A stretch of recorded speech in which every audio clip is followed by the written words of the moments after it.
Mesdames, Messieurs, bienvenue à l'émission Les Mystères de l'Infini. Aujourd'hui, le bien.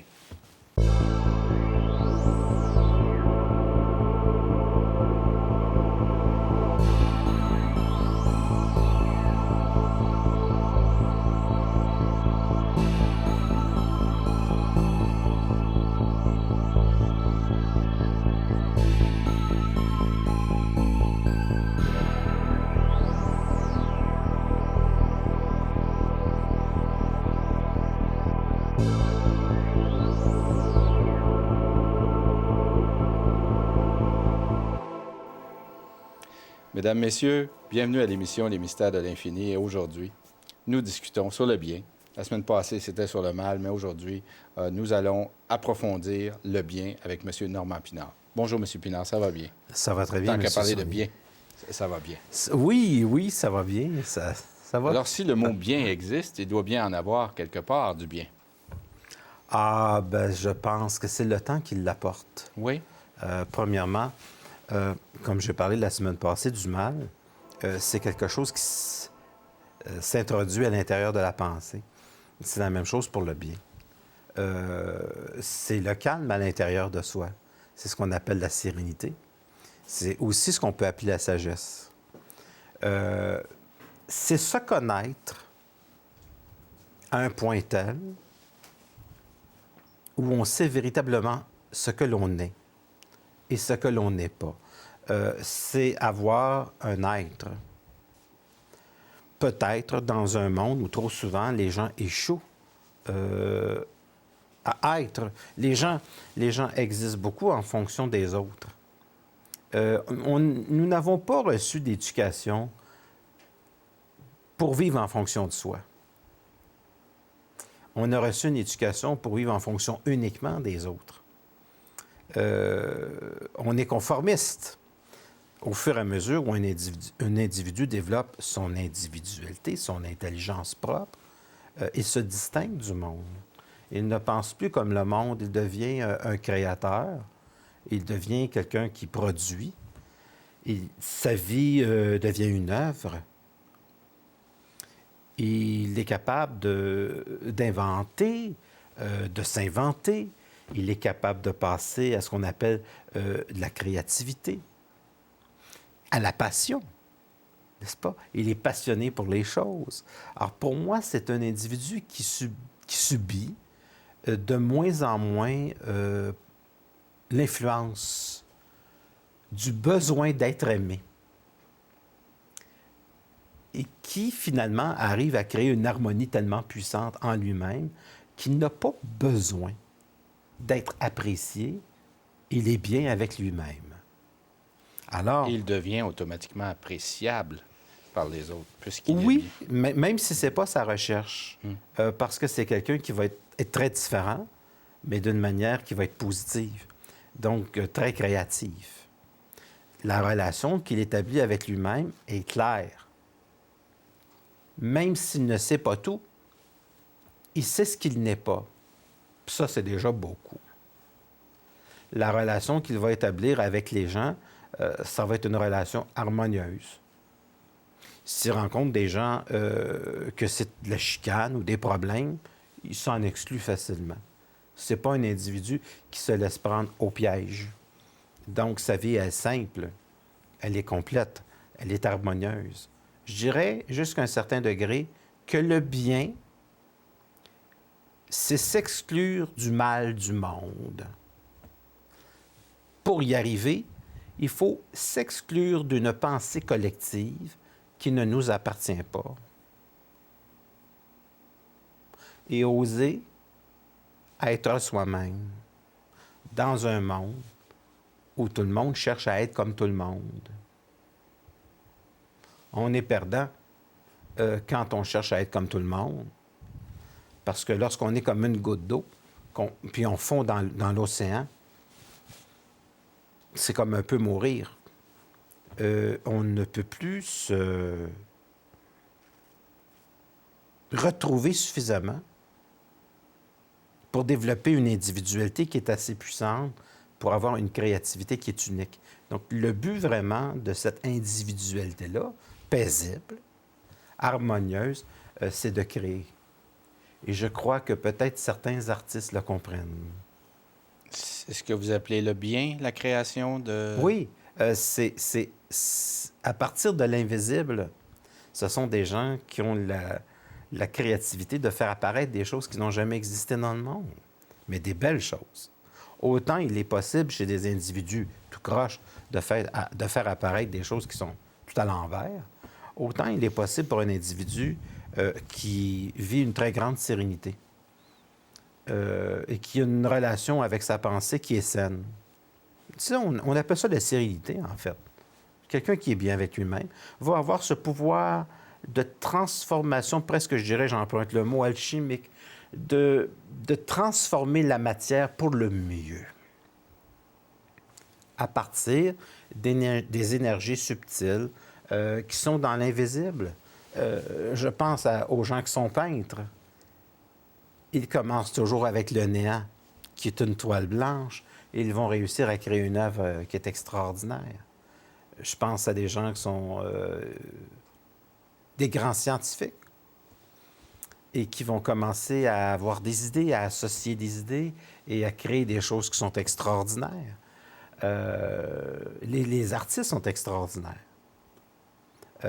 Ils développent des choses qui sont nouvelles. Imaginez-vous ce que ça prend aujourd'hui dans le monde du spectacle pour arriver à créer des choses intéressantes. Dans le monde de la musique, quand il y a tellement de choses qui ont été réalisées, d'essayer de se dépasser encore, c'est comme c'est comme les Olympiques.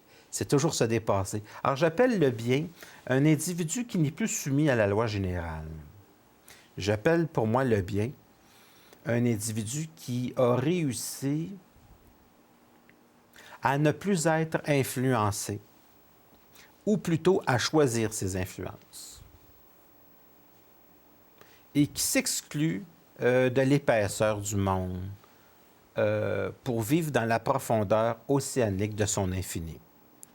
Il laisse la surface tempestueuse aux gens qui aiment vivre des tempêtes. Alors, j'appellerais la profondeur abyssale de cet océan tranquille.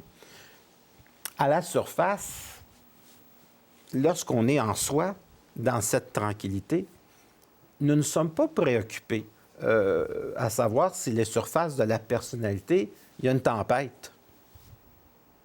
Parce que, dans le fond océanique, c'est toujours tranquille.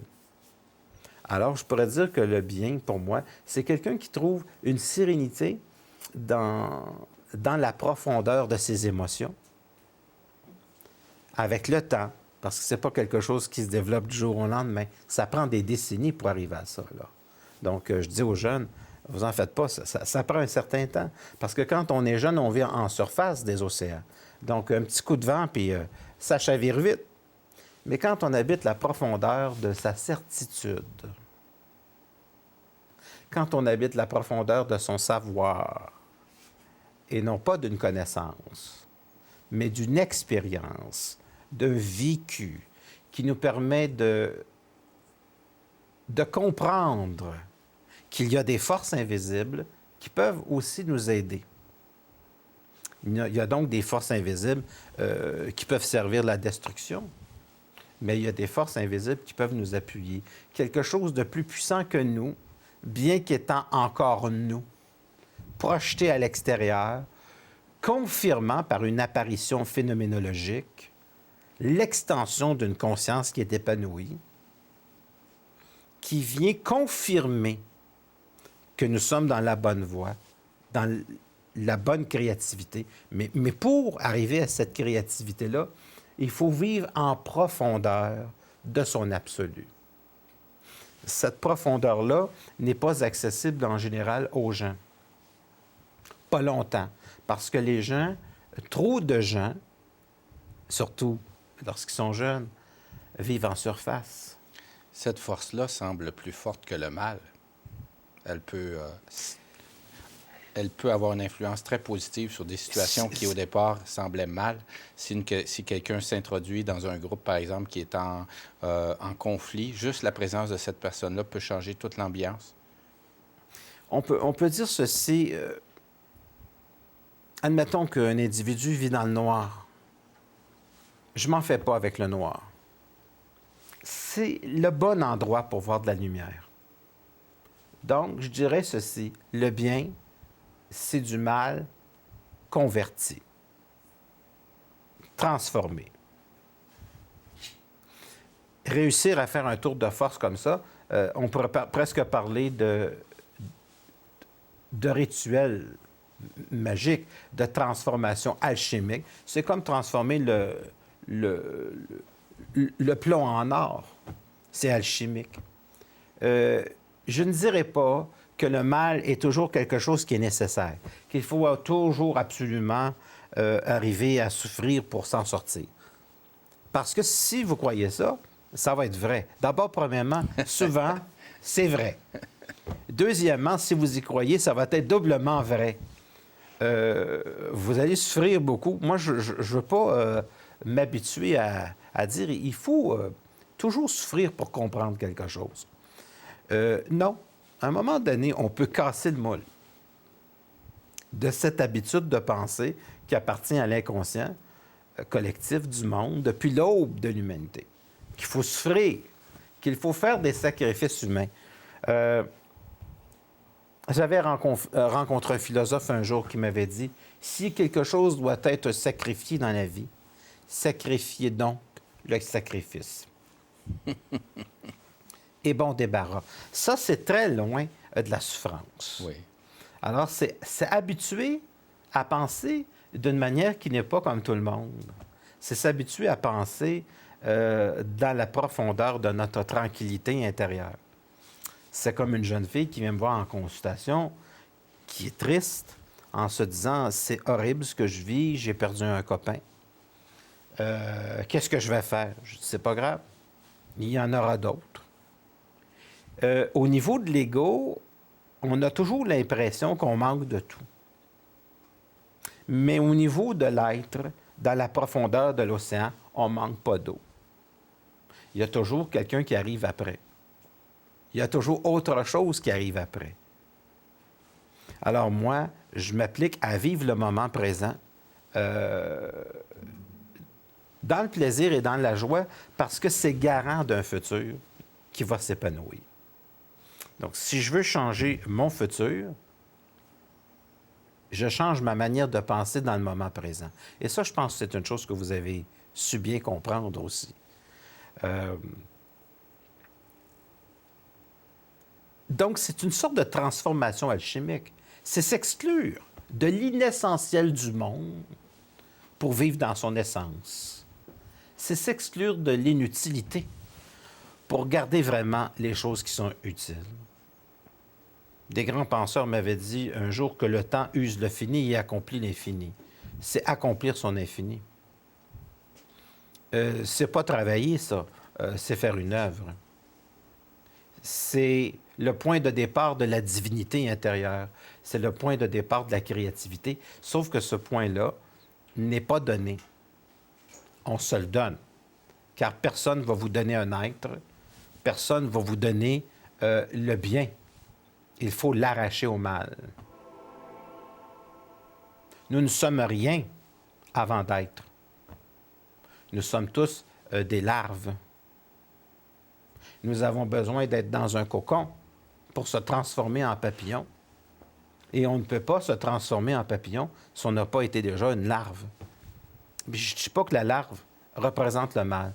Elle représente une évolution nécessaire dans l'espace et dans le temps qui va permettre à un individu de s'envoler et d'avoir des couleurs extraordinaires et pouvoir parcourir comme les papillons, comme je pense aux grands monarques, qui parcourent des milliers de kilomètres pour se rendre au Mexique.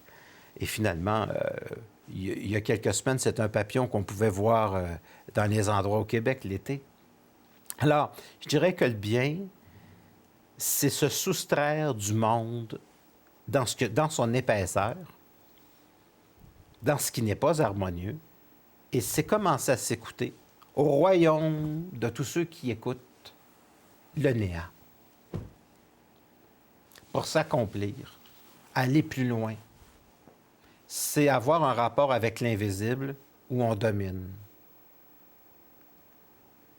Parce que chez l'être humain inconscient, il est dominé par l'invisible.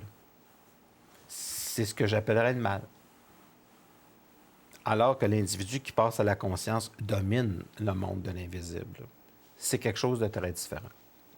Donc, une créativité à la fois dans le monde visible, puis une créativité à la fois dans le monde de l'invisible. C'est la raison pour laquelle on pourrait dire que c'est une sorte de channeling. Un écrivain débute toujours avec une page blanche. Il n'y a rien avant. Et il ne sait pas d'avance comment son roman va terminer. La même chose pour un peintre. Et pourtant, quelque chose arrive. Et quelque chose arrive tout le temps. On pense à des gens, je pensais tantôt à des gens comme J.K. Rowling, quand elle a écrit pour Harry Potter. Ça commence avec des pages blanches. Finalement, ça finit par une œuvre magistrale. Évidemment, les gens vont me dire, écoutez, c'est pas une œuvre philosophique. C'est pas nécessaire de faire toujours de la philosophie. Il en demeure pour moi que le fait de 35 milliards de dollars, c'est quand même bien. Mais c'est aussi, au début, des films qui sont très intéressants. C'est bien fait. C'est bien écrit. Je parle de cette créativité-là. D'autres vont dire c'est simple. Mais nul n'empêche qu'il y a des milliards d'enfants à travers le monde qui l'ont lu. Alors voilà, les choses sont blanches. Puis à un moment donné, pour moi, le bien, c'est la transformation du néant en quelque chose.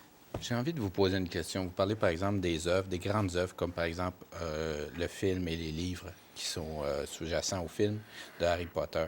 Pourquoi, même si c'est un film à succès, des films à succès, pourquoi, lorsque, par exemple, certaines personnes, c'est mon cas dans mon cas, et probablement beaucoup d'autres personnes, j'ai vu plusieurs extraits des films et je n'ai jamais accroché plus que 2, 3, 4 minutes à ces films-là. Je ne vois pas l'intérêt. Pourtant, vous dites que c'est des grands films, des gens inspirés, mais pourquoi je n'accroche pas? Pourtant, il y a beaucoup de gens qui ont accroché. J'ai accroché surtout au début. Il faut s'entendre qu'à vers la fin, là, c'était rendu des films d'horreur. Parce que j'ai accroché parce que j'aime la magie, parce que je suis un magicien, parce que je suis en relation avec l'invisible, tous les jours. C'est plus de l'ordre du divertissement, voir ce que... Oui, mais pour moi, ça n'en est pas. Non? Non, l'être humain possède des pouvoirs qui sont absolument fantastiques. Je comprends, OK. L'être humain n'est pas un être uniquement matériel. L'être humain est surtout pas un être matériel. Parce que même ce qui est matériel est apparu à partir de l'invisibilité du monde. Même quelqu'un va me dire, oui, mais quand je monte dans une voiture, là, oui, mais elle vient de l'invisible, elle a été dessinée. On n'y pense pas toujours, effectivement. Elle a été dessinée, ces pièces-là ont été inventées. Il y a des créateurs derrière. On monte dans des idées qui peut s'appeler BMW, qui peut s'appeler Mercedes, qui peut s'appeler, je ne sais pas moi, Hyundai, n'importe quoi. On est au volant d'idées qui ont commencé avec des pages blanches. Et puis, lorsque vous avez justement une nouvelle voiture, vous vous asseyez la première fois au volant, vous avez cette sensation de plaisir, de bonheur, dire « Je suis tellement content d'avoir cette voiture aujourd'hui pour toute l'énergie qu'elle dégage d'un créateur ou de plusieurs créateurs. D'un ensemble de créateurs extraordinaires. Mais pour arriver au produit final, c'est pas... C'est encore des produits pétroliers. Vous pouvez vous imaginer la voiture électrique qui peut faire 250 km à l'heure avec aussi une contravention électrique. Électrisante. Oui. Qui peut prendre votre plaque d'immatriculation. Et nous donner une petite crise cardiaque. Oui, en payant votre contravention avec une carte électrique. Oui, en plus. Tout ce monde-là vient d'électricité. Ouais. Vous savez, j'ai pensé à un moment donné, l'électricité qui passe dans un fil ne se demande pas si elle va être utilisée pour allumer une lumière, un grille-pain, un four, elle circule. Je crois que les êtres humains réfléchissent trop. Ce sont des électrons qui passent dans un fil. Ça devrait passer, c'est tout. C'est comme en amour. Quand on sait qu'on est d'électricité, on ne se demande pas qui c'est qu'on va rencontrer dans notre vie. Ça va passer. Il y aura quelqu'un d'autre. Quand on est allumé, c'est parce que l'électricité circule bien dans le fil. Quelqu'un qui implique trop d'émotions, trop d'ego, va arrêter l'énergie de circuler. Donc, c'est un phénomène d'énergie.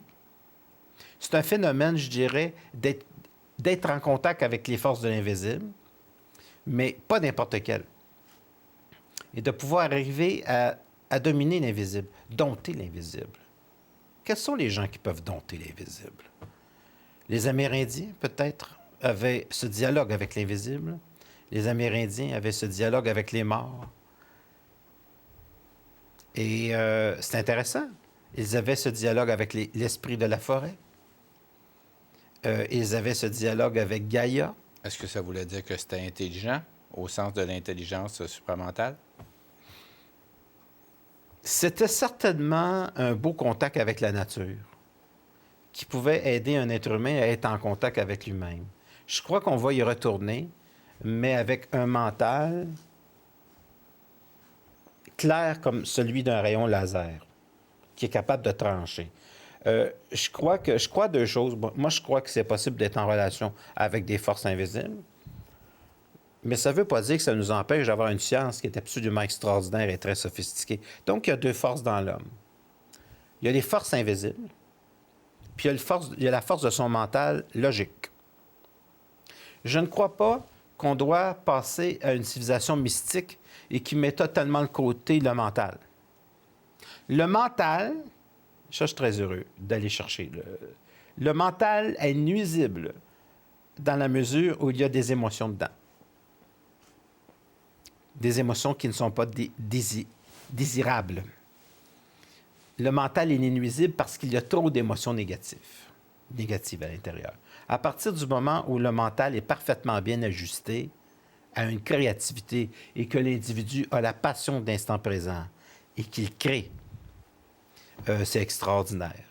Vous savez, je ne pense pas qu'un individu comme Mick Jagger, je ne pense pas qu'un individu comme Paul McCartney s'ennuie lorsqu'il monte sur scène. Je ne dis pas qu'on l'aura pas. Les gens ne leur ont pas volé une tonne de MP3, là, mais ils sont obligés de garder un certain style de vie.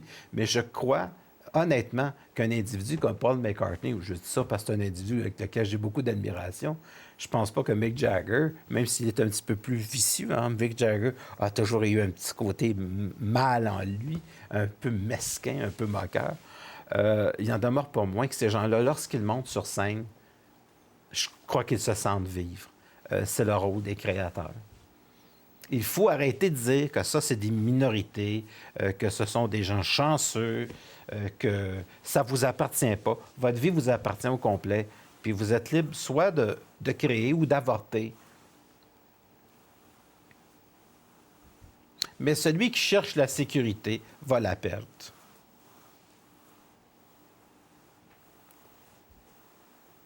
Celui qui comptabilise les choses va faire faillite. Je crois que l'énergie est faite pour circuler. Et le bien, pour moi, c'est la transformation de la peur en audace.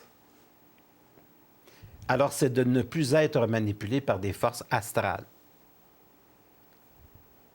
Alors que l'homme est aux prises avec l'astrologie, l'homme est aux prises avec beaucoup de force.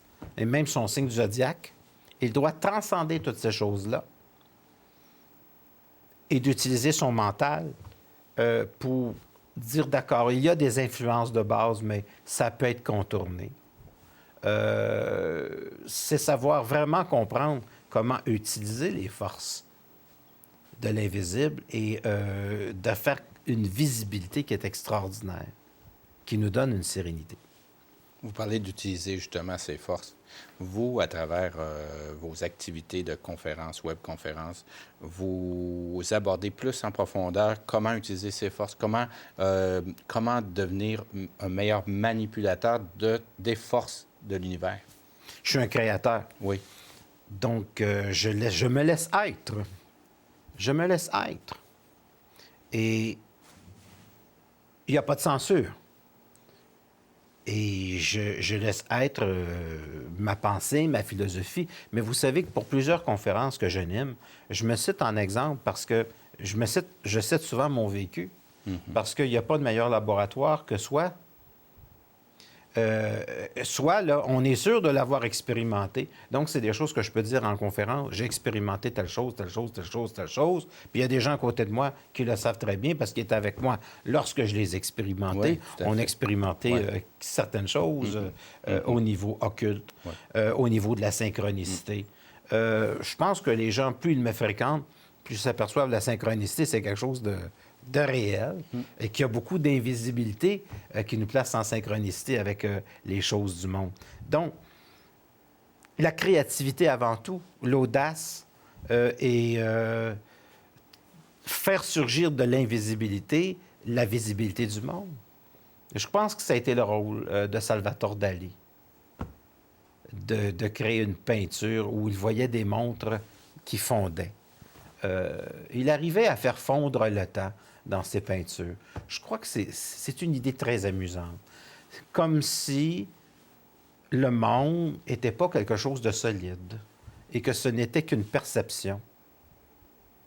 Un individu qui vit à mon niveau, c'est un peu comme quelqu'un qui prend des psychotropes, mais sans l'effet nuisible. Ma vision du monde, c'est la liberté. Donc, je dis simplement ceci. Je donne des conférences dans ce sens-là. Et si vous voulez me contacter sur mon site web, c'est le www.normandpinard.com. Et il y a des consultations privées.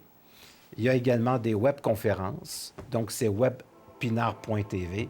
Il y a des conférences que je donne comme ça à travers les pays de la francophonie. Et éventuellement, on va développer ça vers les États-Unis et le monde entier. Alors, Voilà. M. Pinard, ce que je comprends, c'est qu'il demeure que les gens peuvent aller plus en profondeur dans vos sujets. Parce qu'aujourd'hui, vous avez touché, élaboré le bien, mais vous auriez pu en parler pendant 1h30, 2 heures sans problème. J'en suis convaincu. Oh, peut-être une semaine. Moi, il faut... Une semaine, oui, oui. si on vous donne, si on vous donne le micro une semaine, vous y êtes. Oui. Oui. Oui. Vous êtes un créateur en puissance. Bien, je ne sais pas combien il nous reste de temps, mais tous les grands conférenciers que j'ai rencontrés avaient ce pouvoir-là. Bien, M. Pinard, merci beaucoup. Mesdames, Messieurs, nous sommes déjà au bout de notre émission. Et donc, je vous invite à communiquer avec nous par le biais du poste de télévision. Donc, c'est info@tvrl.ca. Et jusqu'à notre prochaine émission, je vous souhaite bonne semaine et beaucoup de bien. Merci beaucoup. À la prochaine.